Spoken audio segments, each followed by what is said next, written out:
Ava had always believed that love was supposed to feel warm, soft, and safe, but nothing about her feelings for Adrian Cole made sense from the very beginning. Adrian was the man everyone warned her about, the kind of man whose presence filled a room long before he walked into it. Sharp jawline, cold eyes, perfectly pressed suits, he was the definition of everything dangerous her heart should have avoided. Ava met him on a rainy Thursday morning when her car broke down right in front of the towering coal industries building. She was late for her internship interview, drenched, anxious, and ready to cry when a sleek black car stopped beside her. The window slid down, and there he was, the stranger who would ruin the rules she'd spent years living by. "You're blocking my entrance?" he said in a deep voice that sounded annoyed and powerful at the same time.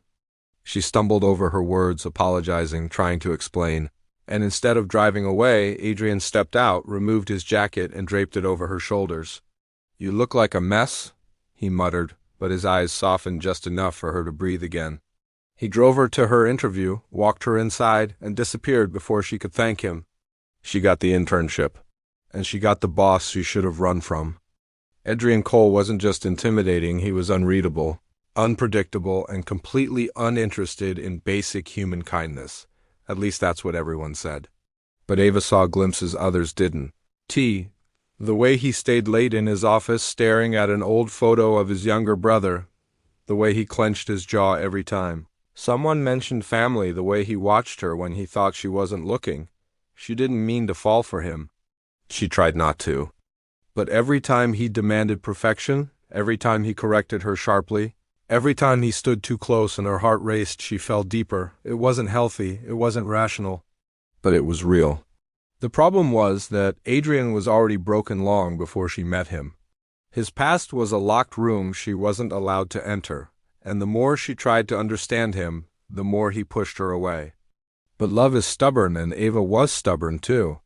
One night, after an exhausting presentation, she found him in his office with his head in his hands. The city lights glowed behind him like a halo. "Adrian?" she whispered, and for the first time, he didn't tell her to leave. He let her sit beside him. He let her see his pain. He told her about the accident that took his brother's life, about the guilt that ate him alive, about the promise he failed to keep. And when he finally looked at her, his cold mask cracked. He kissed her like a man drowning who needed someone to pull him to the surface. That night changed everything. They became something unspoken, something messy, beautiful, and forbidden. But loving Adrian came with consequences. Rumors spread. His ex-fiancée returned, determined to win him back. The board members questioned his judgment. And worst of all, Adrian himself began pulling away again, convinced he didn't deserve happiness. "You shouldn't love me," he told her one night, his voice breaking. "I'm wrong for you." She shook her head, tears burning her eyes. "You're only wrong because you keep choosing to be," but he walked away anyway. He thought he was protecting her. Instead, he was destroying her. Days turned into weeks, and the distance between them grew until Ava could barely breathe in the same building. She buried herself in work, avoided his gaze, and practiced pretending she no longer cared. But you can't unlove someone who taught you what your heart is capable of. Especially not when that someone is Adrian Cole. Everything changed the night she was leaving the office and found Adrian's ex, Vanessa, waiting by the elevators. The woman smiled like she owned the entire world. "He'll never choose you," she whispered. "You're nothing but a distraction." The words hit Ava like knives.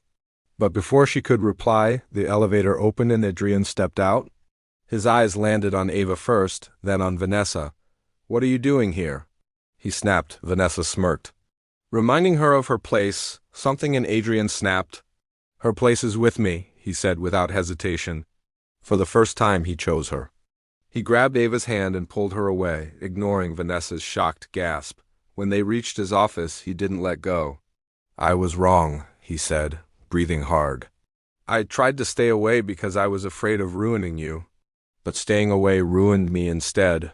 Ava's heart shattered and healed at the same time. "Then stop running," she whispered, and he did. Their love didn't magically fix everything. They fought. They misunderstood each other. Adrian struggled with opening up. Ava struggled with trusting the parts of him he kept hidden. But they kept choosing each other, again and again. Until the night everything almost fell apart for good.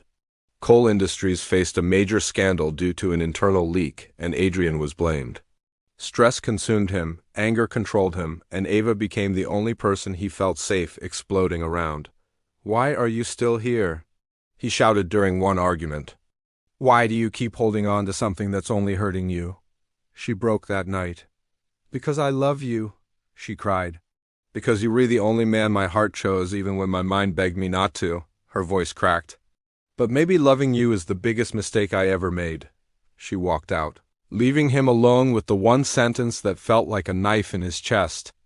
For 2 days, Adrian didn't sleep. He replayed every moment, every word, every time she looked at him like he mattered. And he realized something terrifying. He had become the very thing she feared, someone who didn't know how to love without hurting. So he went to find her. She was sitting on a bench near the river, hugging her knees, staring at the water like she had nowhere else to go. Adrian sat beside her silently. "You once said loving me might be your biggest mistake," he whispered. "But loving you is the only thing I've ever done right." Ava closed her eyes, tears slipping down her cheeks. He gently took her hand. "I'm not asking you to forget everything I did," he murmured. "I'm asking for a chance to do it right." She looked at him, really looked at him, and for the first time she saw not the cold CEO, not the intimidating boss, but a man desperately trying to be worthy of her love. "One chance," she whispered. "That's all I can give you." "Then I'll make it enough," he promised, and he did. Adrian started going to therapy. He opened up slowly, painfully, bravely. He learned how to communicate without shutting down, how to love without fear, how to hold her without clinging to the past. He even gave Ava a position she earned not because she was with him, but because she deserved it. Their love grew not perfectly, but honestly. One evening, under the same building where they first met, Adrian knelt down and pulled out a ring. "You loved me when I didn't know how to love myself," he said. "Now, let me spend the rest of my life loving you the way you deserve." Ava said, yes, through tears. And for the first time, loving the wrong man finally felt right.